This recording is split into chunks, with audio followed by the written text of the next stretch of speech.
It's playoff time, baby! Tomb of the Spider Queen is our first map in the playoffs. We have a best of 3. This is Group A. So, the top 8 made it into the playoffs. We have 2 groups, Group A and B, you guessed it already. And we have the 2 teams, or the 4 teams per group fighting each out. And the 2 teams at the top of the group, at the end of the group stage, will then move on to the finals into a double elimination bracket with the remaining 4 teams. Now again, I announced the twist already for the playoffs, and we have a bounty board. And that bounty board is allowing teams to get some additional points in, so they get some money. And I'm going to show you what those bounties are. So, quick look at this. These are the bounties. So, if the teams complete any of these conditions, they will get an additional $50. Now, important to note, this bounty board is individual for each team. So, when you're talking about win a game with Butcher, it's not like one team wins with Butcher and then nobody else can complete that bounty anymore. It is literally each team has that option to play a game with Butcher, win it, and then get the additional $50. It's also important to note that you can only complete a single bounty within one series, so in a best of 3 series at this point. So we'll have to see what the teams are going to do with this, and we'll see what exactly they're going to do in regards to when are we picking this, what kind of combo are we going for. Now, the bounty is only granted if they win. Simple reason why, if we wouldn't make it as a condition that they need to win the game, people that win a first map in a series are very likely, you know, to just troll a little bit in game number 2 and then rack up the extra money there. So you have to put that in as a bit of a condition. Now, as we're heading into this, Tomb of the Spider Queen again is our first map in this best of 3, so we'll see if the teams are already thinking about potentially completing some bounties here, or if they just want to play it straight up. Now, there is an additional prize money, of course. We have $2,000 that are put onto the top 4 ranks, so it's absolutely worth it to just ignore the bounties completely and just say like, hey, we just want to win the tournament here. But if you feel confident, if you maybe train some cheeses, then you can throw them in and see what you can actually pull off with that. Do I expect every single series to have some bounties? No, not really. This is the first time that we're doing this, and we have to check a bit how the teams perceive it, what they think they can do with it, how they adopt to it. It's not necessarily meant to have all of this happening, you know, in every single game. I mean, obviously it's not even the case because you can only complete a bounty per match, but it's just to incentivize teams to play some of the heroes that the audience usually wants to see. But since it's totally optional, teams can do it, but they don't have to. So, we'll see what happens. We have Jojo, Anduin, and Junkrat right now for Team Ash. We get Dequaza with Blaze, as usual. And we got Hanzo, played by Dobby over here for the Space Goofs. I'm pretty hyped for the playoffs, I'm not gonna lie. I think the bounty idea is pretty awesome. I think the team so far have given us very good feedback on this too. But, of course, we haven't played the playoffs yet. It's gonna be interesting to see, you know, how things develop as we continue through this. And since this is the first time that we do, we're totally willing also to change some things in the future. You know, maybe we're going to add some more bounties. Maybe we remove some of them because they're just like too popular. Or we could even go and say, hey, this bounty is like so undervalued, we're going to give the reward, we're going to raise the reward. Instead of like $50, you get 100. All of these things are possible for future iterations if we continue to host tournaments like this and use the same system. But this is basically just to establish a bit of a baseline, try to see what works, what doesn't, and have the teams also then chip in later on what's going on there. So, yeah, pretty sweet. Malfurion and Tyrael, the picks for the Space Goofs. And we now get the final 2 picks over here for Bishops and for Morenas in game number 1. I think from the looks of it so far, we haven't had any bounty accomplishments or attempts. I personally expect that bounties are mainly going to be tried on second maps. If a team is in the lead, that's where they probably say like, hey, we have this one strategy. It might work. Not 100%, but that's where we're going to try it. We'll see. Kerrigan Dehaka as the final 2 picks for Tomb of the Spider Queen for Team Ash. And on the blue team side, our final pick right now in the first game of the playoffs is Deathwing. So let's head straight into it.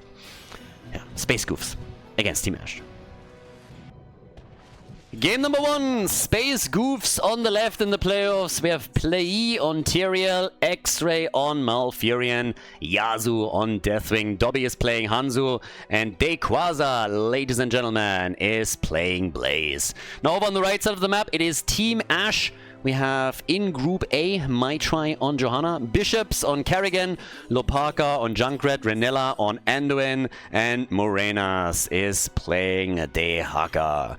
Let the games begin! Game number 1. Who's taking the lead? Who is going to get out of these two groups? Who will be the top 4 that we're playing with? And I gotta say, we already have some heavy hitters here. Team Ash, obviously, fairly strong. Had a very good run in the qualifiers. Specifically because they joined the qualifiers late. And the Space Goofs, they have made some fun games happen throughout all of this as well. So definitely looking forward to their performance here. And which two teams will be able to get out of Group A. For now, just a bit of a look on who's taking the initial lead here. Not only on the map, but also in the series. We have Anduin already throwing around a little bit. And down at the bottom of the map, it's a bit of an attack against Blaze, but you gotta wake up a little bit earlier if you really are trying to threaten Dequaza. So, time will tell. By now, next attack is coming quickly with Yasuo moving in, and this time it's Morenas that becomes the target. So, yeah, get some assistance. Anduin is there too, so even if somebody was in trouble, he could easily come in and just pull them out. Light bomb engages are going to be interesting, considering that we now have Kerrigan. So when she comes in swinging and jumps on an opponent, that would be an extra stun added to the entire mix. As we now have Dobby trying to aim for the camp at the bottom of the map, going quickly for the Siege Giants here. There's the lick, nice! Good hit from Morenas. And the attempt, of course, to steal the camp away, but the blue team is showing up in force. It's a 4 versus 4. Tyrael is on his way, and I think eventually Team Ash will have to fall back from this position. Highly unlikely that now that Play arrives, they're going to make a move there. Instead, they overstay, lose Dehaka, and yes, it allows for Kerrigan to push a bit more aggressively in the middle of the map, get this camp escorted straight into the structures. But of course, there's now also some Siege Giants at the bottom of the map that will have to be dealt with too. So, 1 kill to 0. Opening gambit there from the Space Goofs. They are able to get first blood. And we'll see what the follow-up is now going to be from Team Ash. I mean, if the red team is known for anything, then it is their aggression. It is them trying to make the big plays and trying to be aggressive around them. So, 1 kill to 0. Level 4 talents are kicking in. That gives us also Shando's clarity. Still sounds like a spirit to me, honestly. Like, that could be some home-brewed stuff. I mean, you know, good old Shando in his basement with some moonshine. And the double kill! Nice move by Deathwing. Comes in and gets an easy double against Jojo and Junkrat. So yeah, job well done. That's 3 kills to 0 now in total. So they were trying to escape through the gate. Didn't quite work for them. And then Deathwing moves in and bam! See ya! That allows them to open the middle up a fair bit. So first tower is down, gate is about to be destroyed too. And when it comes to early aggression, I mean, this aggression with the camp that they have here is fantastic for them. Dehaka is moving in as well, so they're essentially trying to shut them down as quickly as possible. And it at least helps them to take Malfurion on. So Malf is dead.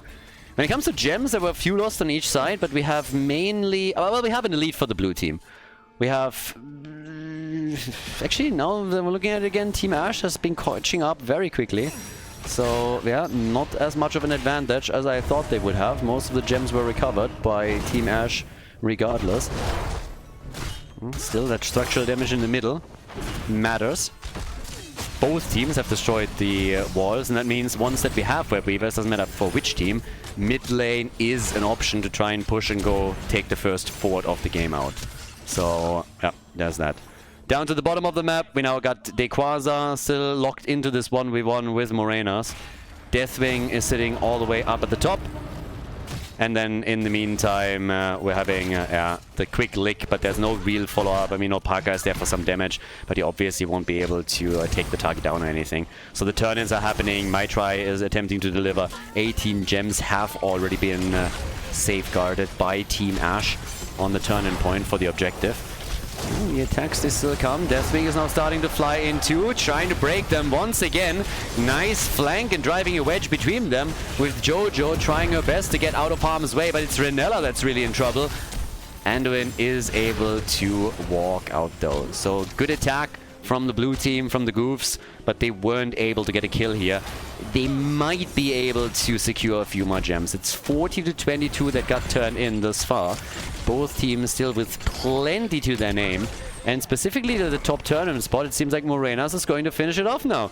So that's 19. He gets it. And the Red Web Weavers are going to descend first. An opportunity to take a structure down in the middle, maybe down at the bottom of the map. They're chasing also Blaze. And Quasar holds 21 gems. But the team is also dealing with the minion waves here. Is not fully on the same page. So they got to be careful with this. Another kill, Carrigan is gone, and yeah. I mean, it's the usual dilemma, right? You have an objective, but now you're down one hero, so you're playing a 4 versus 5. You want to be out on the map, you want to be aggressive, but your opponent has, by definition, superior numbers that will help them to get the advantage and take those web weavers out just a little bit faster than usual. That level 10 ability that is now soon going to drop for the Goofs is not going to help the situation either. I mean, Team Ash, again, they've been falling behind here a bit. And off we go. There's the attack onto the web weaver at the bot lane. Level 10 is about to kick in. And the red team, yeah, just moves out. Nothing really to do. If your opponent has heroics and you don't, you should not get caught in a fight. It's not gonna end well for you. Not even for Team Ash, who are masters playing against an opponent that has a talent advantage over them. Plenty of gems still in the hands of the Goofs. So now that they defended successfully against the first web weaver wave of Team Ash, they now have to try and get their own turn in. And it is Play that delivers another 8, so they're sitting at 30. But Mitra is also handing in his gems, so I really like the way that they're playing around this. Malfurion has not picked yet, but now that we have heroic abilities, we're getting Dehaka. Ooh, going into adaptation here. All right. Dehaka with adaptation, Jojo as usual with Blessed Shield, as the Space Goofs are pausing the game. X-Ray himself. For a second I actually thought that X-Ray might be the one that is having some trouble, simply because he hasn't picked his level 10 yet, but he's been holding it for a while. I don't think that anybody on their end dropped though. So whatever the problems were, they are resolved now. We get Twilight Dream for Malfurion. And Light Bomb as expected for Anduin. So now have Light Bomb as an added stun. You have the Ultralisk from Carrigan and you have Blessed Shield. Adaptation is going to make Dehaka so much stronger in these fights. So yeah, there's another one. But with 4 kills to 1. Let's see, they're trying to go for the camp here. Quasar is about to claim it. Now let's not forget, there's not a single web weaver wave for the Space Goofs yet. They're still working on this. And should be able to have a pretty impact here. But I guess we'll see. Right now it's 4 kills to 1. Only half a level lead. It's really just about getting the objective and trying to take some structures out for the blue team. And they are trying. I mean, they are trying to be dominant around the turn-in spot. Quasar's holding 30 gems by now. Can't feel too comfortable about this either. You want to turn in at least some. And if you can deliver 20, that would be the dream there. Takes the 20, so now it's much easier for him to participate in the fights as well. Blue web weavers are coming down. Oh my god, he pulled him out of the arrow! Even if it wasn't necessarily intended, it was more intended to save Dehaka, not to pull it out of the arrow, but that was still sick. Take another look at this. This arrow would have connected with Dehaka, for sure. The arrow comes, and then Dehaka is right there, and bam, gets pulled out. Really well done by Renella. Anduin with a cool move. Tyrael, on the other hand, gets locked down by Carrigan and killed. So now we are in the exact same situation that we were a few minutes ago, just reversed. It's the blue team that pushes with web weavers, and they are down to 4 players. So, yep, there we go. But the damage is so much better. I mean, just look at the position on the map. Now we have the fort at the bottom nearly destroyed. I think they're going to get this one for sure. The one in the middle has taken damage too. So much better for the Space Goofs. They're the first ones to finally take some structures out here. And yeah, that's 4 kills to 2 and level 13 plus damage in the middle of the map.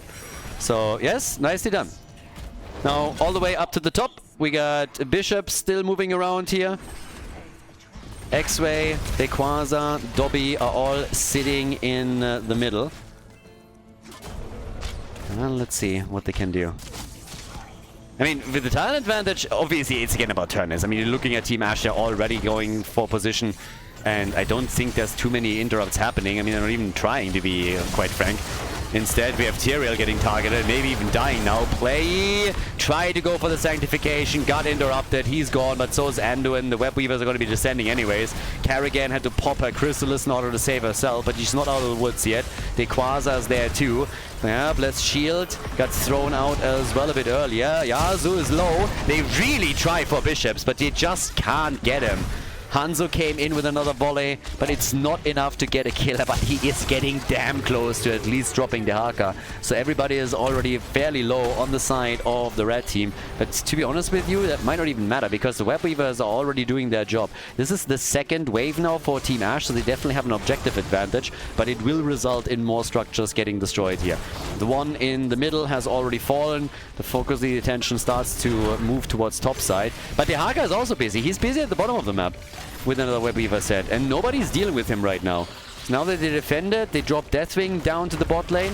We have now 30,000 damage for Junkrat, by the way, and 34,000 for Deathwing. But yeah, nicely done. Deathwing is gone, so that's a good kill. And that makes this entire attack so much more dangerous. Blaze is still at the top, so Dequaza has been pushing a few more minion waves into the forts, but that means that his team is in trouble down here. The fort might fall, but they get Jojo. Sweet. Good kill. Coming in, taking Johanna down. The fort falls, though.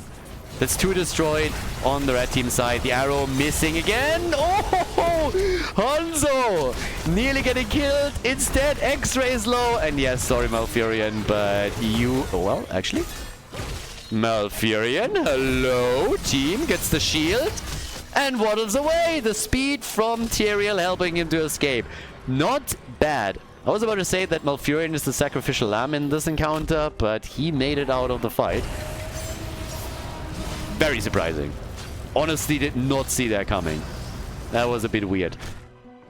But yes, either way, we have 6 kills, 2 for 16 soon coming in. It's a very, very even game between these two.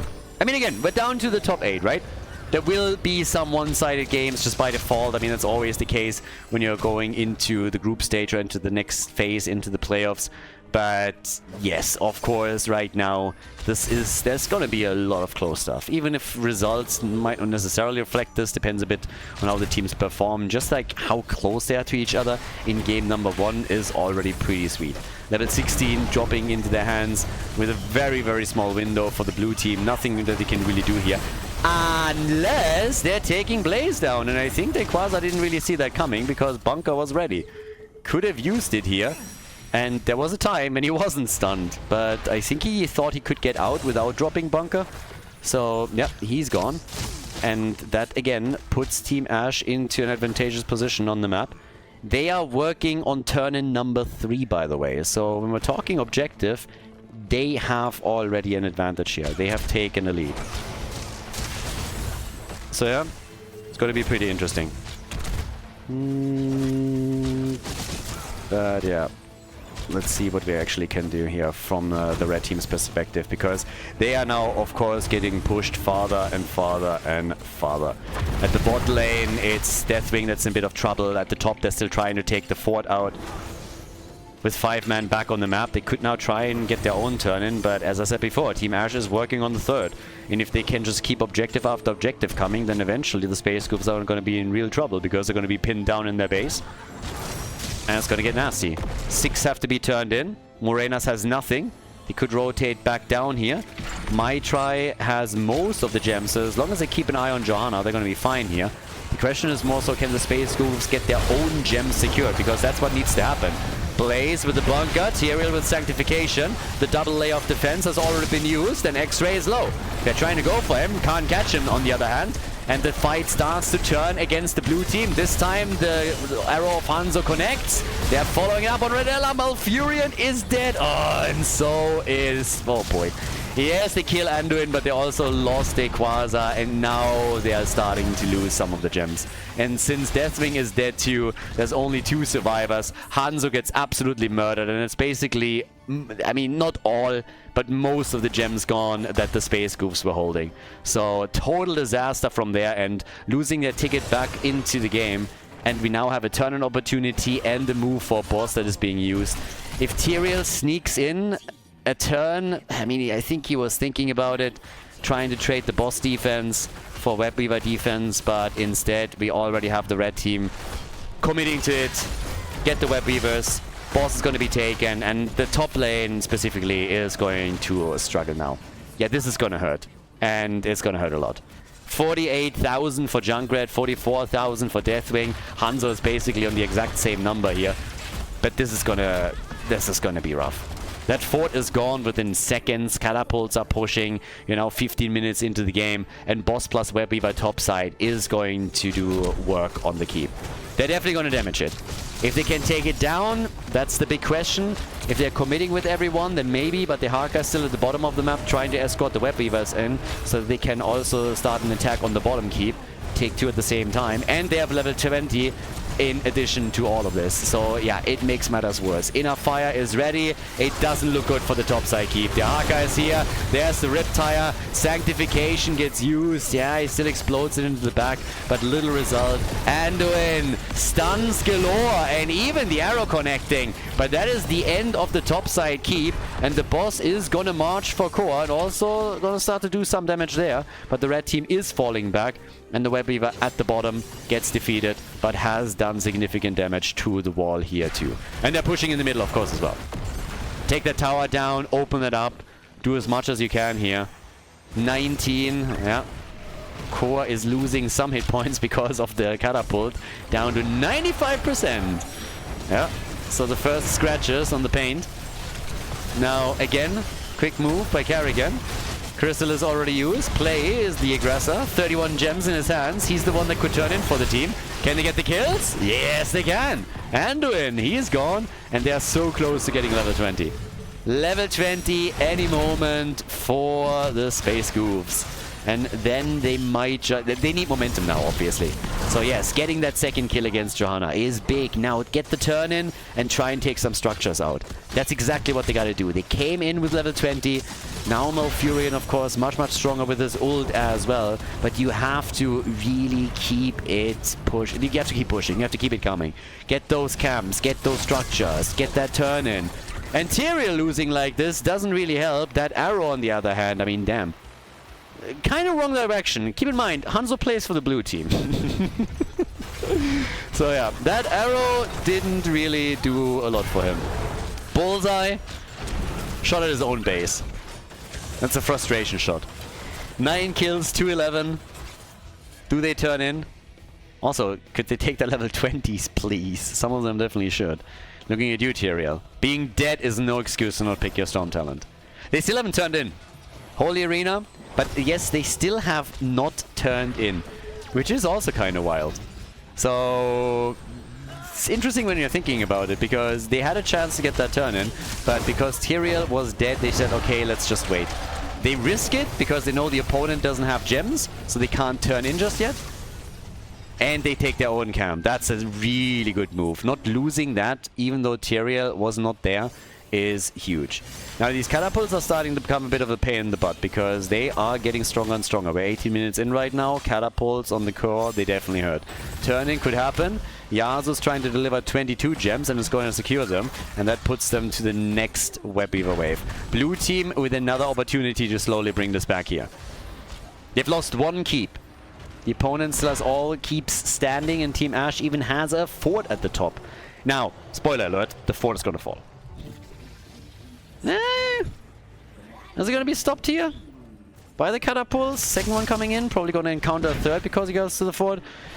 Depends if they are rotating topside at some point, and maybe they can even save that fort. I doubt it, but if they send anyone top at any point, I think there might be a chance. Anyways, the big story is more so what can you do with the keeps? Can you push in, take some keeps down, and make a move there? They are going to try. They have to. I mean, they really need to bring this back. And as I said before, it's always going to be a bit of an uphill battle considering how many gems they already lost. Yeah, top sides. This one is already halfway down. This one is not going to take the fort down. Hanzo then again gets taken out. Bishops is once more aggressive, but the stuns are there. They're unbelievable.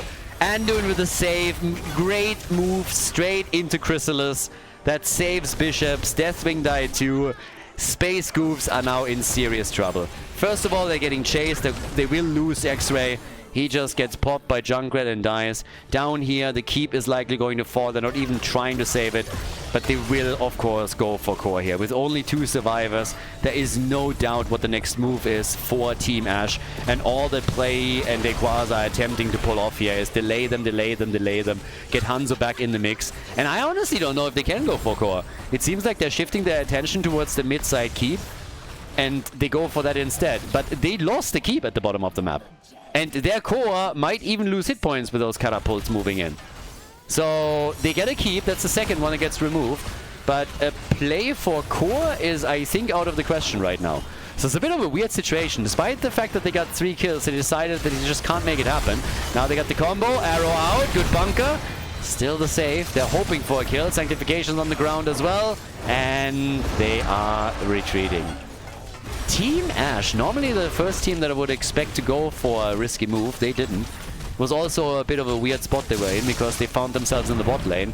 So moving on to the core was a bit tricky. But now that the Haka goes down, it's all of a sudden the Space Goofs that have a chance. It's just wild. The Goofs are going for it, aren't they? Deathwing. Alright, Deathwing is still fine. Rest of the team. It's such a beautiful game. It's such an amazing first game for the playoffs too. I feel like the entire game I just had a huge smile on my face. Very entertaining here. So, yeah, the red team gets a bit pinned down, but the catapults are becoming problematic. Right now, it's not the biggest deal just yet, but they are trying to go for the boss at the top.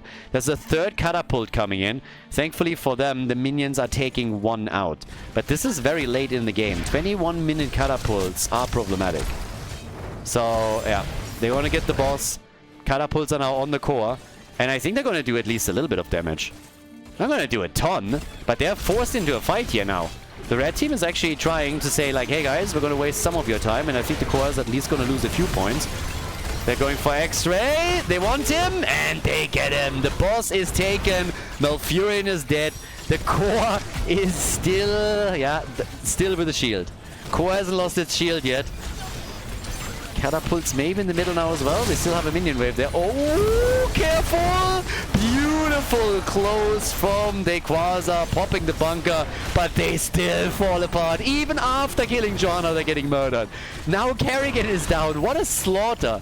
Hanzo, Tyrael, Kerrigan, Deathwing, all dead or dying. Only Blaze is still available. And I think they can go for it now. They got 2 catapults in the middle. Blaze is the only survivor. I mean, even with 3 heroes, they should be able to make a move here, right? So I'm surprised that they don't. The catapults alone, they're griefing! They're griefing! Oh, God. Once again, the catapults find another target that they think is so much more interesting. It's like, what if we open this wall up first? Yeah, great idea. Great idea. There's going to be at least some damage. Topside keep has been saved. Yeah, catapults. There's at least a few hits. It's down to 80. 2 defenders. That's all that they have. 50%. I think that's game, boys. 30. The catapults are gone. 19. 15. Yes, and that's all she wrote. Team Ash, ladies and gentlemen, with the lead in the best of 3 series. GG. Before we head into game number 2, make sure that you subscribe to the channel if you haven't done it yet so you don't miss out on any future content here on Khaldor TV. Gun of Terror, map number 2. We have Team Ash going up against the Space Goofs, everybody. And Team Ash has taken the lead in a very tense first map. So, a lot of back and forth there. And now, of course, the question if we're going to see any of the bounties going to play out. Because I personally think that most of the bounties will be attempted in game number 2. Now, I said it before, but here is the list of the bounties once again, so you can take a look at it. There's apparently some problems with Juice Pirates, which is the last one. Juice Pirates is basically a name that was given to the backdoor strategy with Tyrael and Morales. Now, there are, of course, a couple of variations on how you could execute a backdoor strategy with all of this. If there at any point is an attempted execution and there is a dispute whether or not they actually completed it or not, we will give it up to chat in order to decide if it is a yes or a no. So, just as a side note. This is one that we thought would be funny. I honestly don't really expect it to be tried, because it's also very easy to shut down once that you see the draft unfold in front of you. But again, if a team wants to do it and then plays the game properly, there's not going to be an issue. But if there is a debate of whether or not that was actually a properly executed backdoor attempt, then we would give it to the audience and ask them, okay, what do you think here? But yeah, just so you have a little bit of an idea. So each team has their own bounty board, as mentioned before. And now that we're heading into Garden of Terror, let's see what's going to happen here. I mean, first and foremost, Hogger gets banned.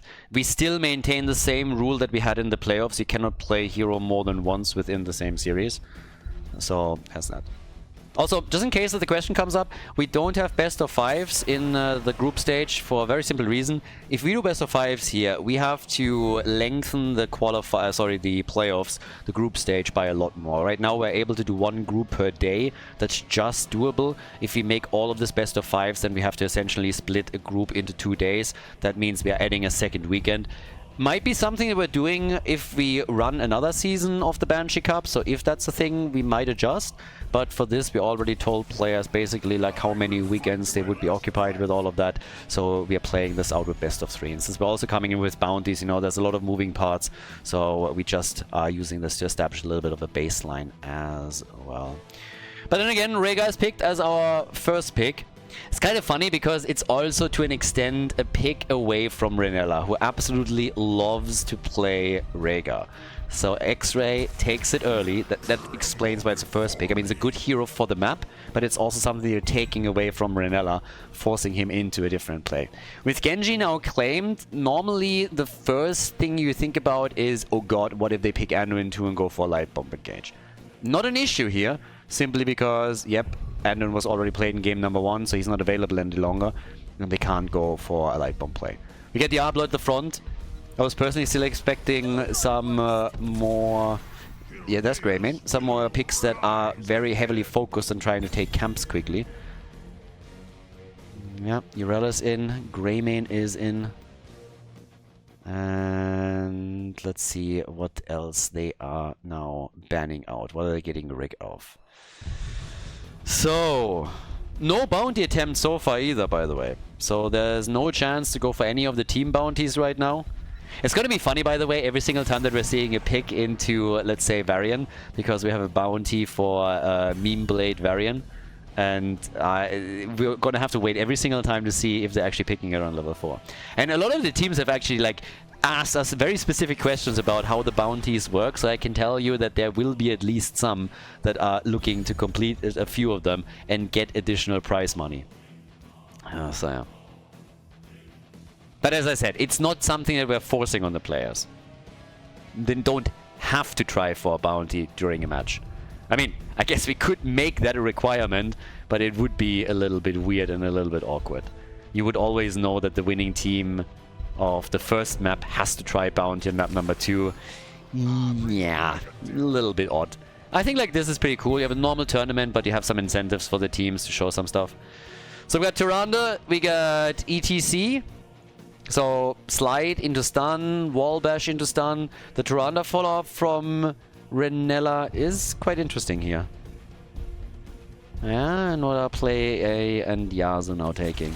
Varian and Abathur!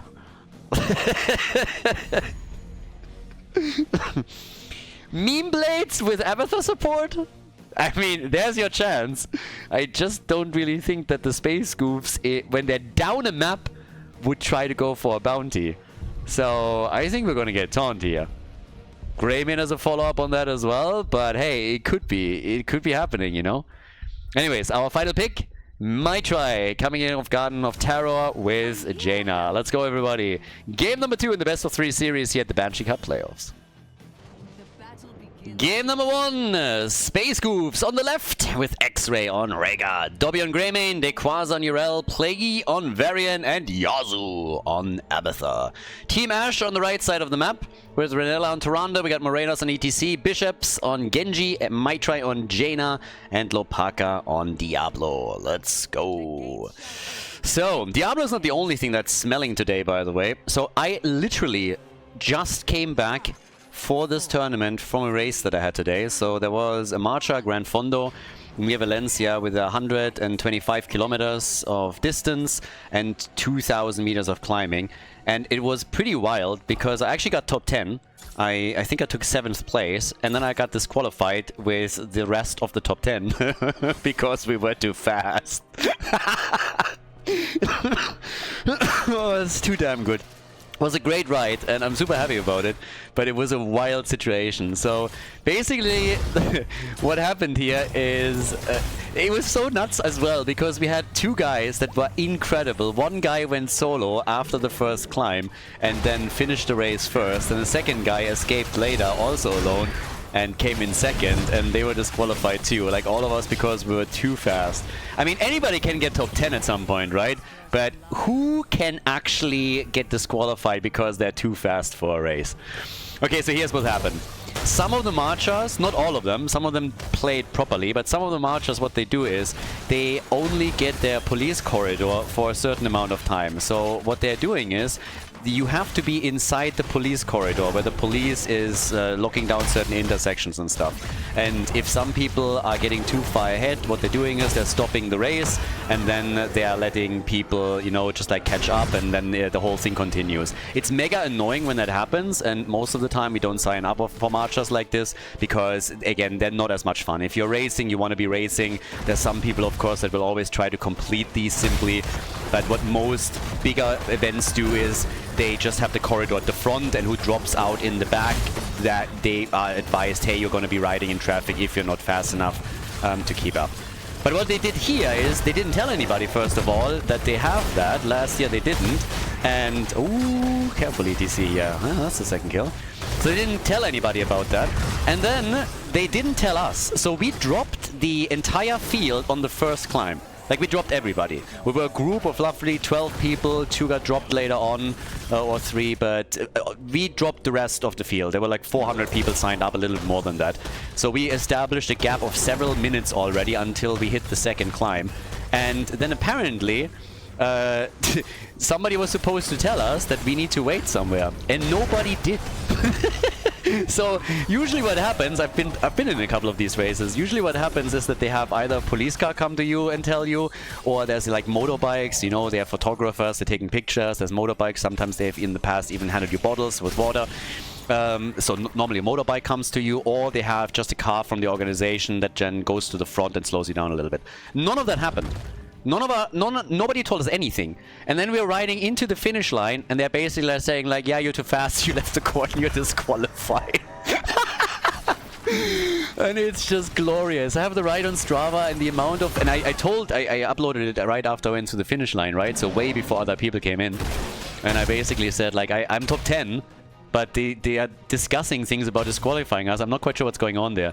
And now I have people that have actually started to write into the comments, and they were so salty because like, you're not top 10! And I was like, well, nobody told us. Like, why are you mad at me? I didn't even win the race or anything. Don't be mad at the player.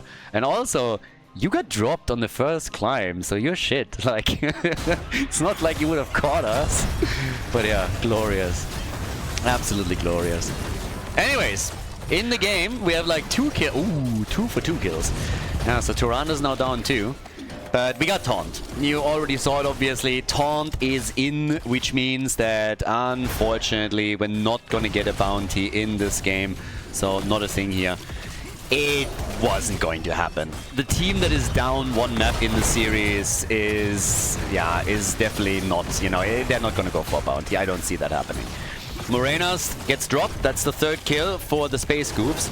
They're still fighting over the first objective, so from the early game, a little bit of skirmishing happening here, but nothing too decisive just yet. With level 7 talents ready and the first seed up on the map, the teams are now starting to make a bit of a move for it. So, yeah. I guess technically we could still get the Abatha bounty, but given the picks that they have, that's also not going to happen. You're not going to go for monstrosity when you're down 1 map and you have Greymane in the game. That is just not gonna be happening. Well, it could be happening if they are leading at that point, you know, like with like 10 kills to 2, 3 forts destroyed, but they're already running out of time for that. Diablo down. Very, very nice attacks already early on from the Space Goofs. 5 kills to 2. They go for Renella. Tyrande is also gonna fall.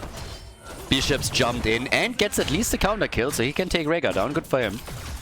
Should stay away from Varian though, because he is getting taunt back up, and then you are in trouble. So, first seed still up. Nearly a half-level lead now for the blue team. Damage output, of course, reflecting that too. Not only is Greyman at 11k, but so is Varian. Genji at 13,000. Couple of hours still crossing the map. Tyrande going for a little bit of a smooch. Trying to get that owl connected. And can obviously also interrupt whenever somebody is actually trying to channel. So if they want to channel, they should probably get at least 2 people on it to deal with it properly. But, yeah. Level 10 abilities are in. And I think this is gonna shut down the hopes and dreams of the... No, he goes for it! What? No shit, Monty is back! Monty, the monstrosity, he's actually trying to complete a bounty. Okay. Do they know they didn't win map number 1? That's wild. I mean, it is a big map. It's a big map, so the argument in favor of Monty is that you have a huge map and you can play macro with it. But deciding for that when you have a Greyman in your team, that is wild. APOC, ETC with the mosh pit and then APOC. Yeah, side lane ETC without stage dive here.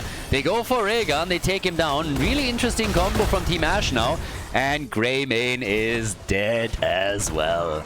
Where's Monty? Why don't I have Monty in the game just now? That is a crime. Urel is gone, and I suppose they're going to get Varian as well.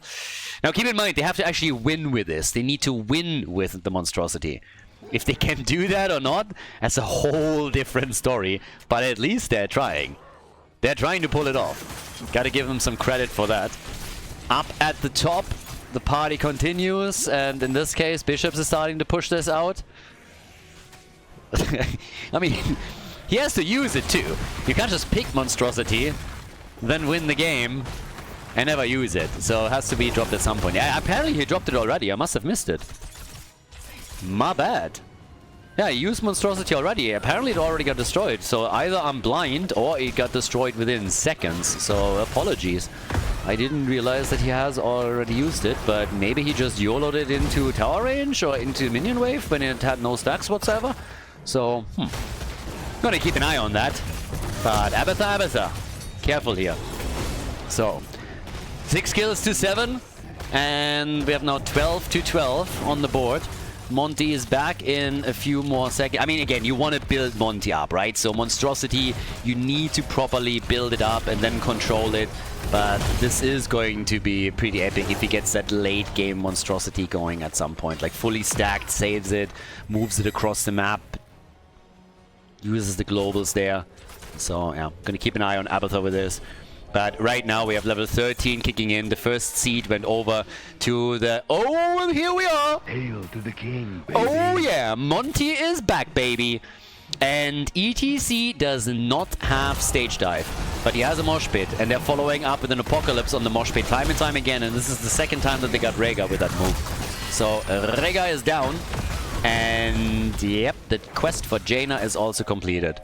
Monty is starting to get some stacks together. You can already see it at the quest bar down here, so it's currently sitting at 7. We'll see how much more he gets. Save him! Save him! No! Monty, no! He had his entire life still ahead of him, and then they killed him. Hey dude, what are you doing? Yasuo, come on, pay a little bit of attention. Symbiote to help the team in the fight? Nah. You see, you didn't even win the seed. You didn't even win the seed. If you lose the seed anyways, at least save Monty. That's just not cool. Not cool at all. 6 kills to 8. Seems like Yasuo is one of these Abatha players, you know, that just like plays Monty like drop and forget. Or he didn't read the talent description. That could also be a thing. Never read it. There's actually no idea. He's just like sitting there thinking like, team, okay. But yeah, either way, we have 4 now. The move all the way top side with Bishops defending. Monty is back up in 40 seconds. That cooldown needs to be reduced. That is way too big. So, yeah. But alright. Either way, at this point, we have the next attack coming. They're already coming in with another slide. And the APOC. Yeah, this time they didn't get a kill. Rhaegar died twice to that, and now we're having him paying way more attention. So X-Ray is making sure that he's still alive, and that gives them a lot more control. The Seed, on the other hand, the next one could be the first set of Garden Terrors. Monty is back up in 8 seconds. Let's see if he drops it again. So far, Monty value is pretty much 0. The Mosh Pit! There it is again! 4-man Mosh! And they get Rhaegar again.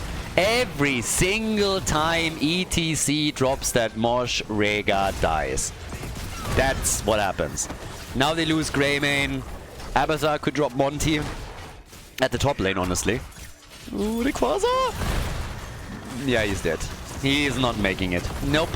So he's dead too. Oh, that's bad news. 11 kills to 6, level 16 talent advantage. Oh boy, they are in so much trouble. I'm not sure if they can actually complete a bounty here. You can make arguments for global plays with Monstrosity on this map. It's a big map. And if you get those stacks, but Monty needs a loving touch. You can't just simply drop and forget. Monty needs attention. Monty needs to feel your affection. You can't just simply dropping somewhere and tell him like, hey, do your thing. That's not how this works.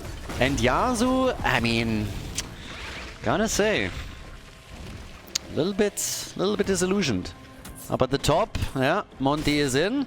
So Yasuo is starting to control this a little bit. Gets at least some, but Greymane dies in the meantime. So Greymane's gone. Soma Transference makes, of course, all of this a little bit easier. I mean, they're going with level 16 talents into the fight. Monty is still trying to defend here. Might be in trouble now. So if Yasuo doesn't drop the occasional symbiote onto the top lane, they're gonna have a problem. Yeah, Bishops is here. Monty! Yasuo! No! Again.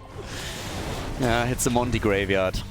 Actually, the initial move wasn't bad, but he just needs to move him past, like, towards the fort at least. 12 kills to 6. APOC. That mosh pit did nothing. ETC, yeah, drops the spray. The spray was more effective than the mosh pit in this case. But I don't want to shit on ETC. He had some really nice engages, and he was the reason why Rhaegar died at least 3 times. They couldn't him. Talking about Rhaegar dying, he seems to want to go for a record here. Rhaegar is dead again. There's the taunt then again, and they take down ETC. Beef. Oh, and Jaina is also dead. Nice. Finally a sign of life here with level 16. They go for Diablo, and all of a sudden they are ranking in the kills. Even Genji is in trouble. Tirana gets murdered. 5-man team wipe. Entire team gets murdered. They gotta deal with the bottom of the map, but of course we have Abathar in the mix, which means that he can always mule this up. So Abathar can go for mule and can make sure that the bottom keep is going to be fine, but they need to destroy some structures, and with a taunt on Diablo, they're getting him too. Diablo is dead. Bot lane can be defended by Abathar with Monty. This is actually an ideal situation to get some stacks. But look how the Space Goofs are coming back into this. It's the power of the Monstrosity, of course, that enables all of this. 12 kills to 13. And now it's going to happen. Come on. Do it. Do it!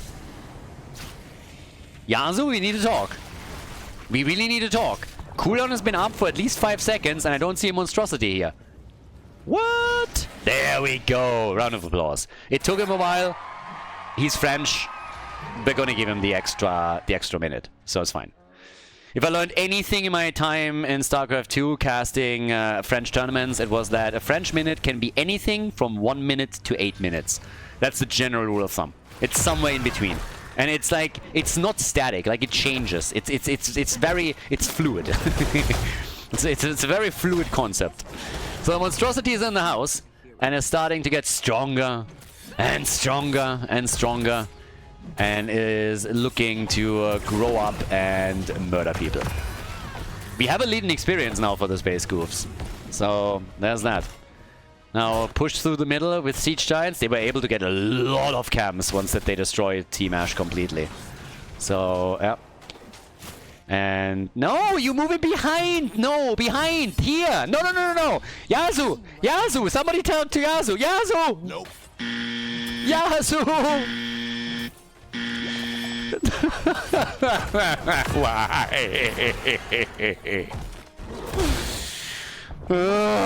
That's a yellow card. Are we already in red card territory? I think we're in red card territory. 37,000 damage for Greymane. 50,000 for Genji. And now the push down at the bottom of the map without Monty. Just saying. With a monstrosity, they would get the keep. Without him, I'm not so sure. It's still up in the air on what we're getting. So, yeah. They have level 20 on the other hand. And that gives us Hive Mind. Yeah, the hits keep coming. Bit of a rip. Oh, nice! Ancestral. But he still dies. Greymane still dies. And Play is also about to get dropped. Oh, you know what they're missing? They're missing the power of the monstrosity in this fight. Monty would have killed all of them. This would have been a 5-man team wipe if they just had Monty, but they don't. So now while they are chasing down Urel and trying to kill her, Play is trying to get out here too. Yeah, ice block! Get wrecked!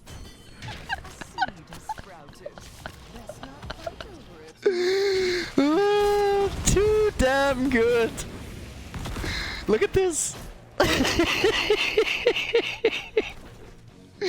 That's so awesome. He's just like, yeah, no, sorry, but you die.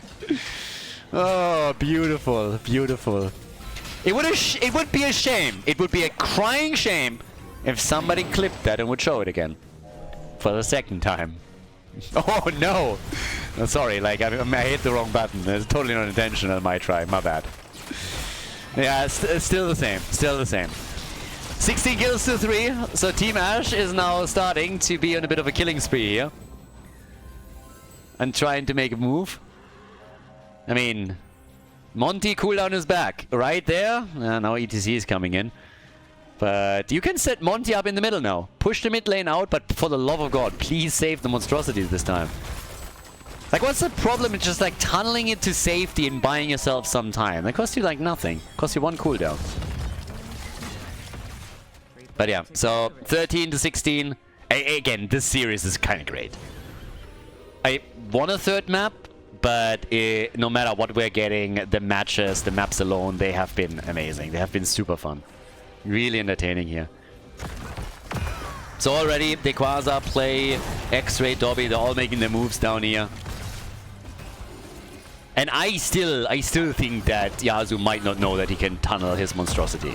He has figured out that he can move it, but he hasn't used it globally once. And Monty has been... Where's Monty? Don't tell me he has used Monty, immediately lost it again. He must have. I didn't even see it. That thing died quickly. It's a sad moment for all Monty lovers. I mean, if you don't use Monty, then don't pick it. Like, this is actually wild to me. Now they have the objective against them. Think about if they had the copy. This would be so much more successful for them. And they need to win this, or they're losing the series and are falling behind in the group. Great saves here. Holy cow. Varian still dead. Bottom keep is, by the way, going to fall. There's absolutely no chance of saving it.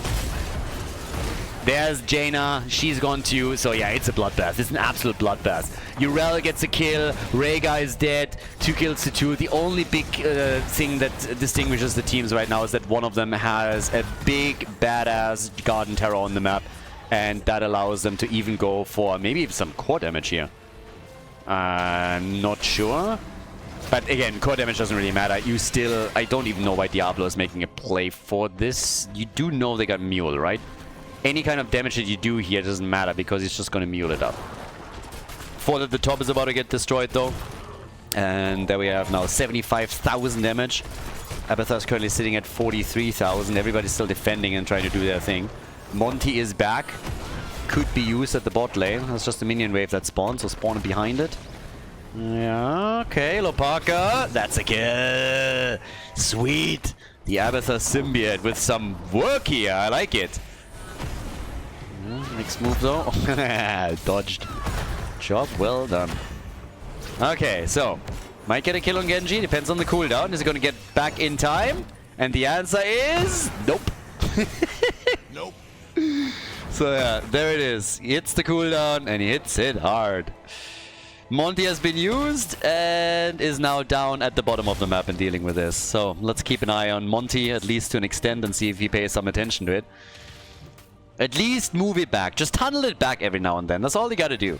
It's gonna get stronger. We have Monty now on 12, 13 stacks. So yeah, it's getting there. A little bit of love every now and then. Oh, ETC. Yeah, that can be dangerous. Look at this. He's actually taking care of it for a change. So yeah, it's actually... The ETC was trying to make a play here. But now we have a camp at the bottom of the map too. But they're already wrapping around trying to destroy it. They know that is a little bit too much for Monty to handle. And Yasuo is actually doing way better on this. Moves it behind, lets the aggro take, and is still starting to play this out. He's on 23 stacks now for the Monstrosity. 17 short from completing it totally. And it's dead again. Sad times. I mean, let's be honest. There's a reason why the Monstrosity gets not picked in normal matches on this level. That's why we had to put a bounty on it in the first place. Am I saying that Yasuo is playing it to its top potential? I mean, definitely not. But yeah. It got pretty bad. It was amazing at some point. I mean, there was a time when you would only play Monty. Monty is a little bit like a Tamagotchi. Do you guys do you guys still remember Tamagotchis? Let's just start there. Or is this just a boomer thing? But yeah, so if you don't take care of your Tamagotchi, then at some point it's gonna die. You have to take care of Monty. That's just what it is. It's a Heroes of the Storm Tamagotchi. Right, ETC with this. I mean, again, right now, any good fight, any opportunity to get a couple of kills in might end the game. This is the first seed for either team. And it's all coming down to the team fight, I'd say. I doubt that we're going to see another set of Garden Terrors. We're already 22 minutes in. It is unlikely right now. And here comes the attack. Space Goofs! Can they do it? Can the Goofs actually do it? No, they lose Rhaegar again. Oh, they hate dogs. They're definitely cat people. If this game has proven anything, it's that they're cat people. Rhaegar died 8 times. 8 times! Greymane is dead. Jaina is dead. Now Renella is going to fall. Yeah, Renella's trying to catch up. He's on 5 deaths. So we have 2 versus 3 on the map now. It's such a strange game. We are at 42 kills, everybody. 42 kills. That's actually wild. I mean, 42 is the answer to all questions. So it is very fitting. Another engage. Just a slide though, straight into the range of the keep. ETC has to be careful here as well. Top side is still pushing. And bolts out. As a Tonto. They're just buying time. They're buying as much time as they possibly can for Diablo, for Jaina, and for Tyrande to get back. Abathur is back with Monty at the bottom of the map now. Trying to push the bot lane out too. There's another slide. And yep, the keep is gonna get destroyed. Keep is gone. And at the top, it's even taking some damage. By the way, the Monstrosity is gone too. Survived all of like 4 seconds or so. So, yeah. Either way. 23 versus 24. What a game! What a game. Diablo is nearly stacked. This would be the first seed for the Space Goofs. In the entire game, by the way. In the entire game. So, yeah. More than a little bit crazy. Top sides, still. Fort is taking some damage. The keep. Not a lot, though. We're 24 minutes in. And we're still 2 seeds away, at a minimum, from the next objective. So, yeah. 2 seeds at a minimum until we are seeing another objective here. It's gonna be a wild one. Alright. So, attacks still happening here.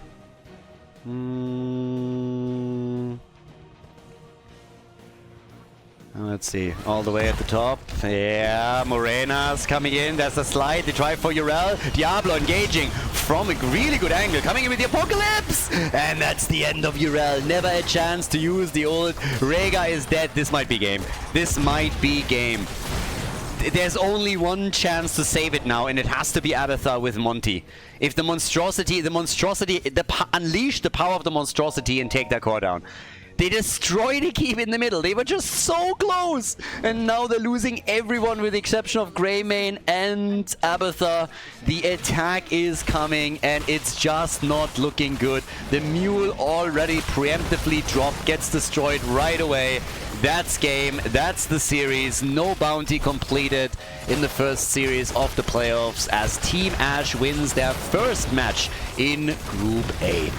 Nicely done. GG. Well played and a deserved victory also for the red team. Well done.